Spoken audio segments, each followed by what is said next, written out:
Previously, I said that there are two types of decision making we're going to focus on. First type is called decision making under uncertainty.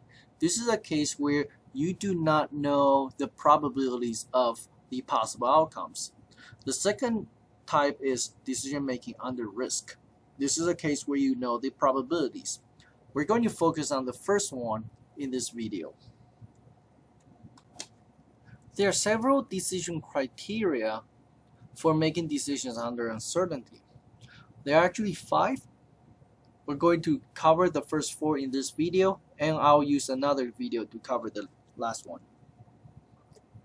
The best way to illustrate how to use those criteria is probably through an example. So I'm going to present this example to you. There's a company called Thompson Lumber Company. This company is trying to introduce a new product. If it decides to introduce the product, it needs to build a large or a small new plant to produce it.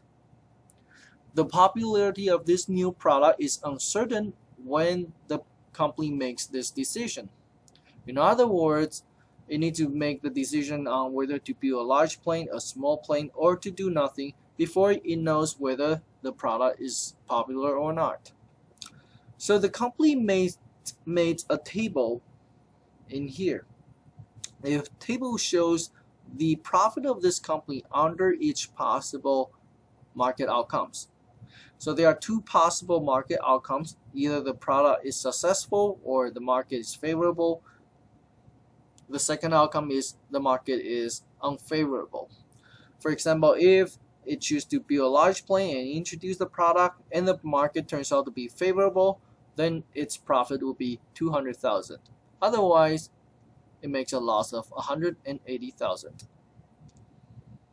So how can the company make the decision? The company can apply one of the 5 criterion in the previous slide. So now we're going to talk about how. Well, the first criterion is called Maximax. This is a very optimistic criterion. Basically, it chooses the option that maximizes the maximum payoff among all possible scenarios outcomes. Well, here's our table in the previous slide. What it does is this. First, for every alternative, it tries to find out what is the highest payoff among all possible outcomes. For example, if it builds a large plant, the highest payoff or profit it can get is $200,000. Likewise, if it chooses to build a small plant, the best outcome would be to get $100,000. If it chooses not to do anything, it's 0. Okay, so these are the best outcomes for each of the alternatives.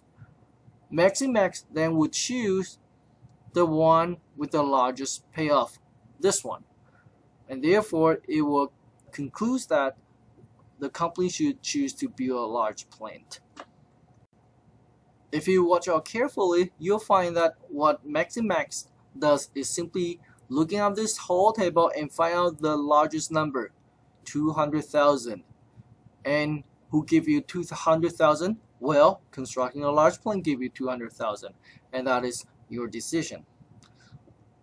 So this is an optimistic choice, and likewise you can have a pessimistic choice. That's the next criterion. It's called Maximin.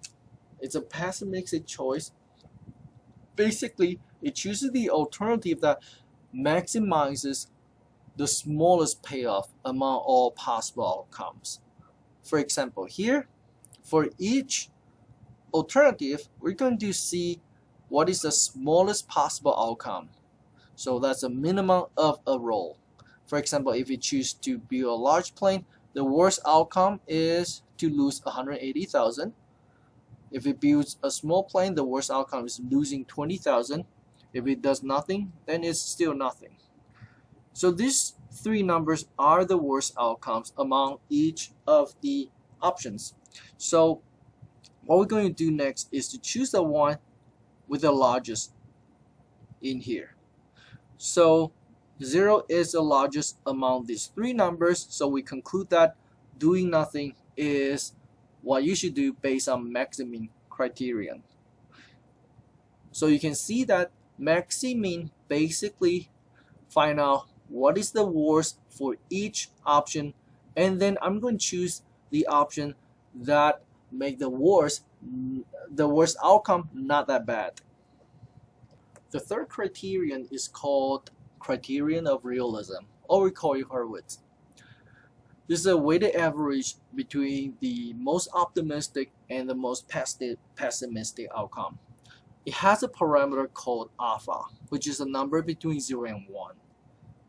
So this alpha is chosen by the decision maker, is a measure of the degree of optimism the decision maker has. So alpha would be the weight applies to the most optimistic outcome. Let me give you more specific. For every option, you are going to calculate a weighted average that is simply alpha times the maximum of a row, which is the most optimistic outcome of a given decision, plus y minus alpha times the minimum of a row. Here, minimum in a row is the most pessimistic or the worst outcome for that given choice. So let me give you an example. Same table here. Let's say you're going to use an alpha of 0.8. Then for each row, which means for every decision, you're going to calculate a weighted average. For example, if you build a large plane, it'll be 0.8 the alpha times the best in this row. So the best outcome is $200,000. So 0.8 times that number plus 1 minus 0.8, that's 1 minus alpha, times the worst outcome when you build a large plane, which is losing $180,000. Okay, so you times that number, add them up, you get 124,000. That's the number you have here. Likewise, when you build a small plane, you do the similar calculation. 0.8 times the best outcome plus the rest of the weight times the worst outcome. Then you get the number here. You do the same for do nothing, and now you choose the largest among these three. Apparently this one is the largest number, so you conclude that you should build a large plane according to Hurwicz. The next criterion is called equally likely, or Laplace. So you can tell from the name, what it does is to assume that every possible outcome has the same likelihood to occur. So what you do is simply find the average payoff for each alternative, and then you will select the alternative with the highest average. Look at the example here. What we're going to do first is to, for each alternative, find the average payoff. So it's simply 200,000 plus the minus 180,000 divided by 2. You get 10,000 here. Likewise, you take the average of these two numbers for small plane, you get the average of 40,000. Likely, similarly, for do nothing, you get 0. And now, you choose the largest one, which is this number, so you conclude that we should build a small plane.